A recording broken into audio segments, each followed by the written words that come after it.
If you are in need of Madden coins, right now would be the time to go to MrMutCoin.com. Be sure to use code Ryan50, Ryan50 for 50% extra coins added onto your order. Multiply the number of coins you buy by 1.5 and make sure you list your card for the right price.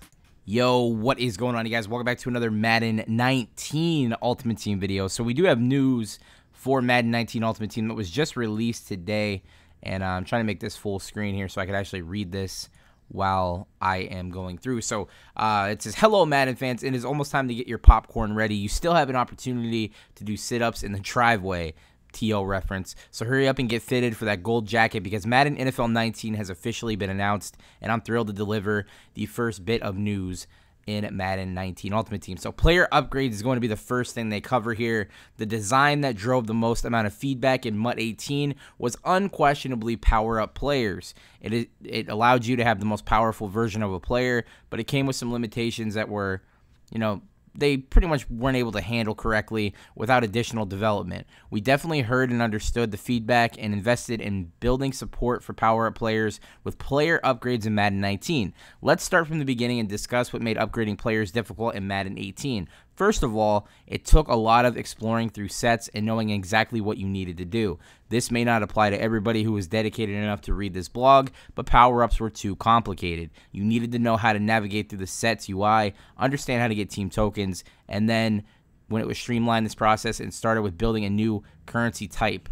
So basically what they're saying there is they've streamlined it and made it a lot easier in Madden 19, and they're going to be called, instead of team tokens and whatnot, they're going to be called training points. So training is one of the things you'll need to power up players in Madden 19. The primary way you'll earn training is by quick selling items you don't need. More on training in a little bit. So here they're showing you exactly what team training points are going to look like there at the top left. I'll actually put the picture in a separate tab so we could take a look and see exactly what we're looking at here. So there's Le'Veon Bell, and if you look at the top left corner of where, well, the top right corner, but the top left corner of the top right, it says training, and they have, I think, about 15,103 training points, 15,000 MUT points, and 818,000 coins. So those training points have taken the place of contracts, and those training points will allow you to upgrade your player. And you can see right there, Le'Veon Bell is a power-up player, 72 overall, and you have the ability to power him up using the training points that you've earned. So as you can see in the image above, you now have access to, you now have full access and visibility into all the upgrade options that a player has. So you don't have to go into sets, it's actually on the card itself. That's pretty much what it's saying there. We've touched on how we made this design more accessible, but the player upgrades feature needed to do way more than that. I said we listened to the community and understood their frustrations, so let's start addressing those. First, we should rip the band-aid off and say up front that once you upgrade a player, it still becomes non-auctionable, non-tradable. The big difference in Madden 19 is that you will be able to downgrade and go backwards on players that you want to get out of. So pretty much if you are upgrading a player and you no longer want to be upgrading that player, you could actually go backwards and you could actually get players back. So right here it says, hypothetically speaking, if you have an Aaron Rodgers 80 overall power-up player, Tier 1 requires 100 training points, you make him an 82. Tier 2 requires 200 training points, you make him an 84. And then his Tier 3 becomes an 87 overall, and it requires his 86 core elite.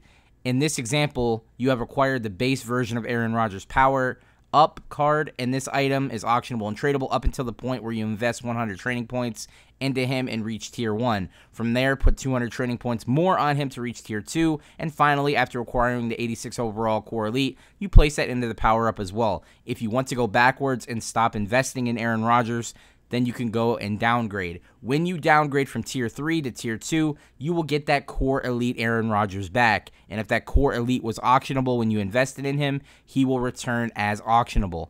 Going from Tier 2 to Tier 1 will get you a percentage of the 200 training points back that you invested. We are still determining what that percent will be. So pretty much what they're saying is to break everything down. Once you go ahead and power up a player, you are able to, at any point, go back in time and get a refund on what you've done. And it'll be a little bit of a percentage of a refund, but you will get the player back, which is good. So right here, this is talking about chemistry now. So not only are power-up players going to be a lot different this year, but you could actually put whatever chemistry you want on them. You select the chemistry yourself. And right here we do have Le'Veon Bell in the picture here, and it does show you balanced offense, which is a new chemistry that is introduced here in Madden 19. Tier 1 gives you catching and impact blocking. Tier 2 gives you carrying and play action. And I can't really see what Tier 3 does, but pretty much you are able to add chemistry to your players now. And you could do whatever you want, basically. So that's actually really, really cool. Right here we have solo battles. So we're excited to talk about solo battles. It brings more of a competitive feel of Weekend League to players who are more comfortable taking on the computer. There will be 13 games per week, and in each game you will try to earn the highest battle score. Battle score is earned from completing a solo battle game, winning a solo battle game, and the stats that you accumulate in that game. There's one additional factor for determining how many battle points you can earn, and that's by choosing your modifier. So pretty much if you choose to play on all Madden, for example, on every single game, then you could actually get a higher score than a player that will play on rookie every single game. So that's pretty much what they're talking about here. So it's pretty much straightforward. Every single week you'll be able to play a certain number of solo challenges, 13 to be exact, and whatever your highest score is will determine, I guess, your place, your rank in the solo battle. So here they're showing a picture of what it's going to look like a little bit. This is kind of like a rough draft. You'll have, the team overall rating, and then, of course, you'll be able to choose the modifier, whatnot.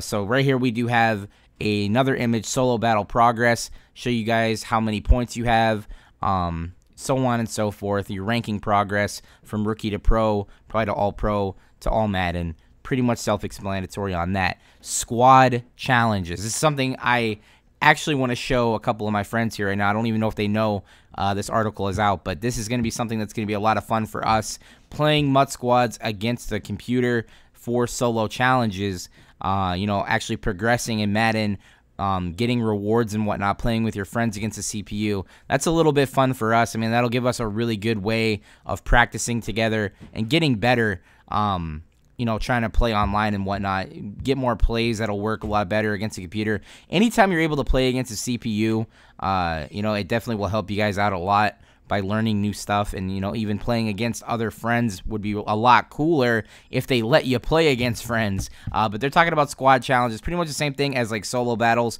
but it's not like a competitive thing. There'll be new challenges every Monday for squads, and you can get yourself, it looks like it says right there, something about tokens or whatnot. I'm sure they'll have maybe packs and stuff in there. So just know that there are solo challenges now for MUT squads. And then right here they're talking about, I actually went through this earlier. They're showing you guys new positions that they've added, like different specialty positions like rush right, left defensive end, rush defensive tackle, slot cornerback, sub linebacker, power back, and slot wide receiver. And that's just going to be different ways to get better players out there for your scheme. Let's say you have like a Derrick Henry and you want to play him at your power back position. That's perfect for him. If you have like Juju Smith-Schuster and you want to play him at slot wide receiver, that might be the best position for him. So here are 25 slots on offense and 25 slots on defense that you have in your depth chart.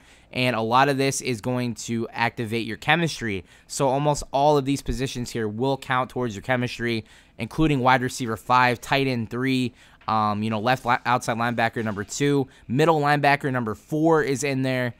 We have strong safety number 2, cornerback number 5. So pretty much everything you do in MUT this year, every position that you have matters towards your chemistry, and you could choose your chemistries yourself on a lot of stuff. That is definitely a really, really cool thing. And then the final thing we're going to go over here, they have removed contracts from Madden 19. There are no longer going to be contracts. You don't have to worry about having contracts for your players. The only thing you have to worry about is getting training points if you want to power up your players, and you don't even have to power up your players at all if you don't want to.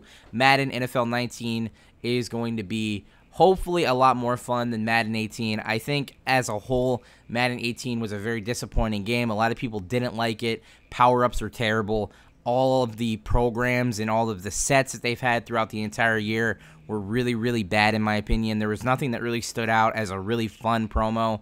There were a couple of things that were decent, but overall, as a whole, Madden 18, in my opinion at least, and I'm sure in a lot of your guys' opinions, was kind of a failure of a game, and hopefully they actually, change the way things work for the better, and hopefully the gameplay, the mechanics in the gameplay and everything, thresholds and whatnot are tuned, and they're actually going to be,